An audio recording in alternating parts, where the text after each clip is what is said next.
Buen día para todos, mi nombre es Valentina Salas Ramos, soy estudiante de la carrera de Administración de Empresas Turísticas y Hoteleras de la Universidad Cooperativa Minuto de Dios. El día de hoy, como parte de la actividad número 5 de la materia técnicas de cocina, vamos a hablar de la conversión de unidades, específicamente de masa, y cómo estas afectan las preparaciones dentro de la cocina. Como primera incidencia tenemos que la unidad de masa principal que está registrada dentro del Sistema Internacional de Unidades es el kilogramo. Sin embargo, en la gran mayoría de recetas, el kilogramo suele ser una medida muy grande en cuanto a contenido, en cuanto a gramaje. Entonces, la gran mayoría de recetas no suelen estar dadas en kilogramos, pueden estar en gramos o miligramos, que son las más utilizadas, así como también pueden estar dadas en onzas, en tazas o en cucharadas. Entonces es necesario hacer las modificaciones o las conversiones correspondientes dentro de nuestras recetas con el fin de que nuestras preparaciones cumplan con lo requerido, porque algo diferente que hagamos puede variar de una forma muy drástica el resultado final en las preparaciones. Las medidas que más utilizamos dentro de la cocina están dadas por las libras, el kilogramo, el gramo, las toneladas tanto métricas como cortas y las onzas.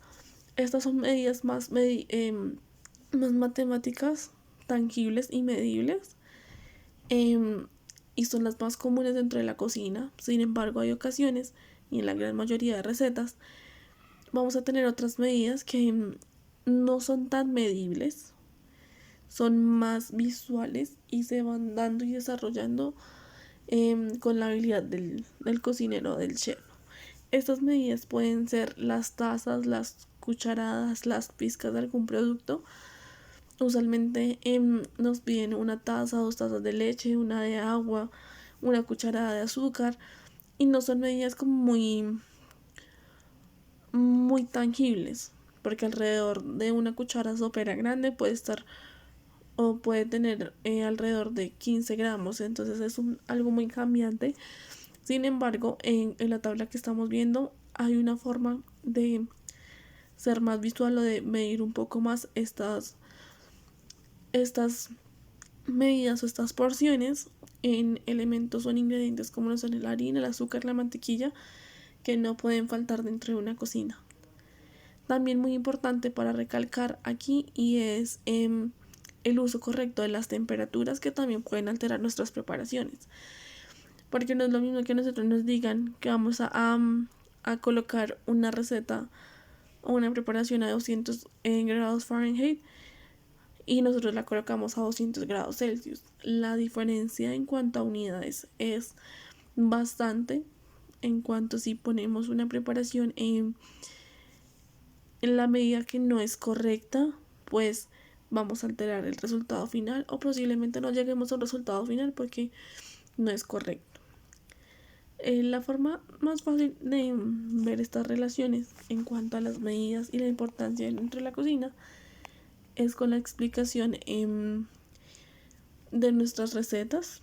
Debemos ser muy cuidadosos en la preparación de estas, ya que un exceso o una disminución de ingredientes en nuestras preparaciones puede cambiar por totalidad el plato. Puede que resulte hasta un material no comible. Vamos a hablar aquí de 2 ejemplos principales que tenemos a la hora de realizar las recetas. Uno, le vamos a hablar sobre los crepes o las crepas. Fue una receta que realizamos la clase pasada con el stroganoff. Hicimos unos crepes de stroganoff y unos crepes Suzette.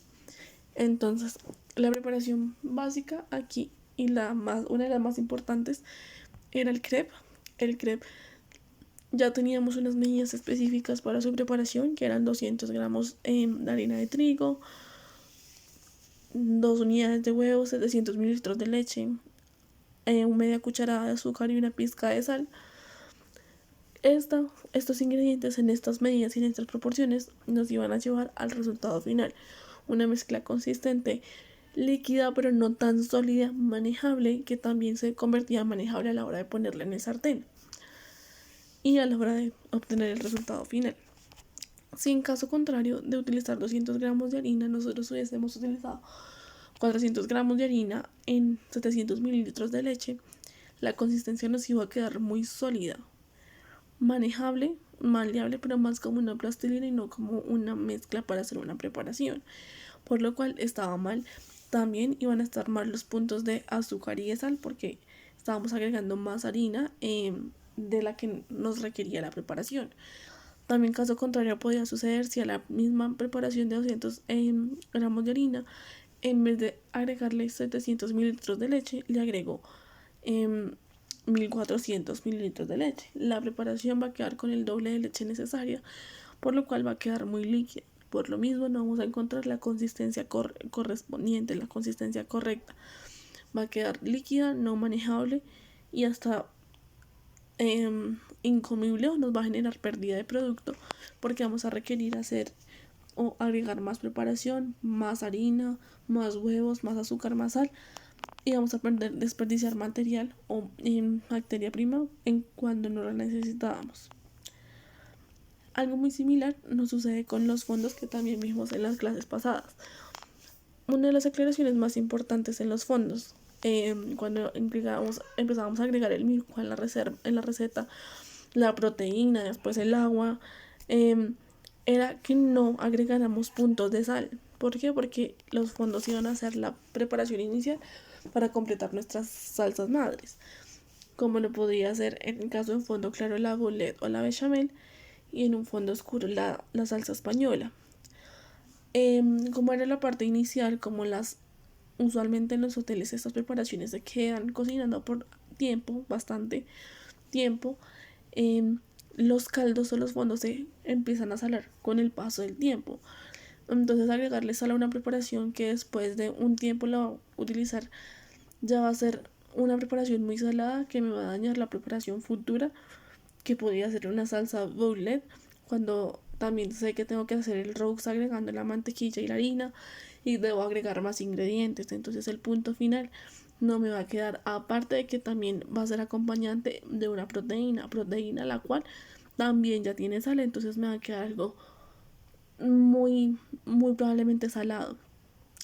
En el caso del fondo oscuro, igual, si yo agrego demasiada sal en la parte inicial del fondo, en la segunda parte para realizar la salsa española, donde otra vez hacía mi licuado, agregaba pasta de tomate la cual también tiene sal, me puede alterar el punto de sal en general de la preparación. Me va a quedar una preparación muy salada que nadie va a comer, imposible de recuperar, y lo que va a generar es una pérdida como tal del producto. Por eso es tan importante tener muy claros los puntos de sales de azúcar y correspondientes con los gramajes. Mismo que nos sucedería realizando una preparación de una torta. Si a una torta le agrego más harina de la que me corresponde y le reduzco las cantidades de humedad como de la leche, pues la mezcla nunca va a quedar, probablemente va a quedar cruda, va a quedar fea. O si le agrego más leche de la que corresponde por cierta cantidad de harina, lo que voy a hacer es que la mezcla quede muy líquida y nunca vaya a alcanzar un punto de torta o de ponqué, porque la levadura no va a actuar, el horno si está muy líquido puede que me seque mucho la torta. Entonces son situaciones que debemos tener en cuenta, tanto las de masa que estamos viendo en esta unidad como las de volumen, como los centímetros cúbicos, los mililitros, porque son supremamente importantes dentro del desarrollo de la cocina. Esto es todo por el día de hoy. Espero que les haya servido tener presente las principales medidas de masa, ser muy conscientes sobre todo que cualquier paso en falso, adición o disminución de un producto en cuanto a su gramaje, en cuanto a su peso o valor dentro de la preparación, nos puede alterar todo el producto final y vamos a obtener un resultado que no queríamos y una mala experiencia dentro de la cocina.